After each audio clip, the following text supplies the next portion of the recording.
No child or family should ever have to go through a cancer diagnosis alone. This morning, we want to highlight a local organization that's dedicated to that mission each and every year. Camp Okizu is a Northern California-based nonprofit providing free medically supervised overnight camp programs for children with cancer, their siblings, and families. Joining me now to discuss its impact is Hanna Malak, an Okizu board member. Hanna, great to have you with us this morning. Thanks for having us.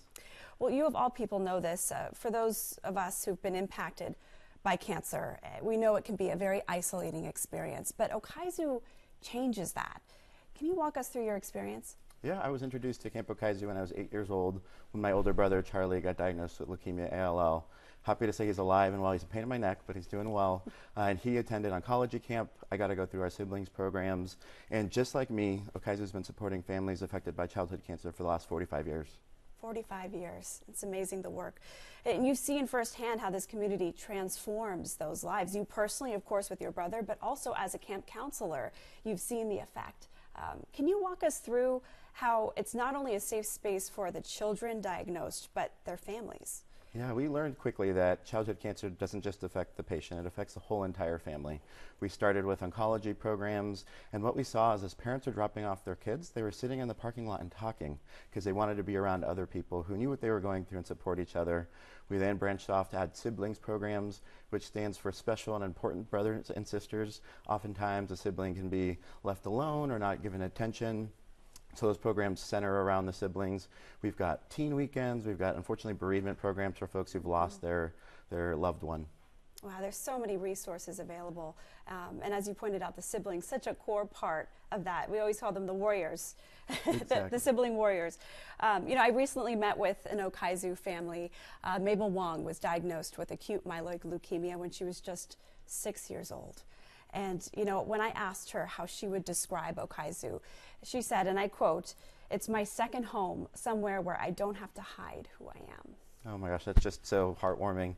And Mabel says it best. We're fulfilling our mission if we're hearing quotes like that. We had another Okizu parent say it well as well. She said, "We go to the hospital to cure the cancer, but we go to Okizu to heal." And it just warms my heart to hear that. It's such a beautiful saying and so true. I mean, to really be able to feel like you're not alone. Okizu, of course, the meaning stands for unity, and it's so representative of the people that you meet there.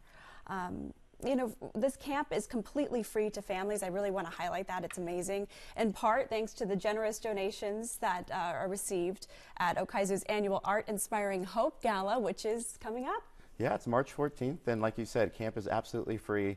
Families are going through so much. Sometimes one parent may have to stop working to be the caretaker while the other one has to keep working to keep insurance. So we don't want to put any of those costs on our families. So we depend on the generosity of donors to make our mission happen. And March 14th, we're really excited. It's a black tie gala with a Western twist, and the theme is Home on the Ranch. Unfortunately, our camp was devastated in the wildfires in 2020, so we just purchased a new camp. So the theme is Home on the Ranch, which we're really excited about. And are tickets still available? We do have a limited number of tickets still available, so if folks are interested, they can go to okizu.org to get those tickets. That's great, and if we have the website up now so you can see that Home on the Ranch, of course we remember 2020 and the devastation there, but to know that there's a permanent home now in Calaveras, California, it's just wonderful to hear, and it's just seeing the smiles on kids' faces, knowing that, you know, there's more to come is the best part. Now, for those of you watching who want to get involved or volunteer, what's the best way to do that? Yeah, folks can make a financial donation by going to okizu.org. We're looking for volunteers for all those programs that I talked about. It's not just a summer camp. We've got programs year-round, and folks can go to okizu.org to get more involved. Wonderful. And of course, there's the Okizu Capital Campaign to be able to get that new home, break ground on that. So, of course, there's opportunities for support there as well. Hanna, thank you so much for your time and sharing Okizu's message. We do have a reminder, Okizu's Art Inspiring Hope Gala that Hanna just mentioned is coming up Saturday, March 14th. ABC7 is a proud sponsor every year, and I'll be there as MC. Hope to see you there.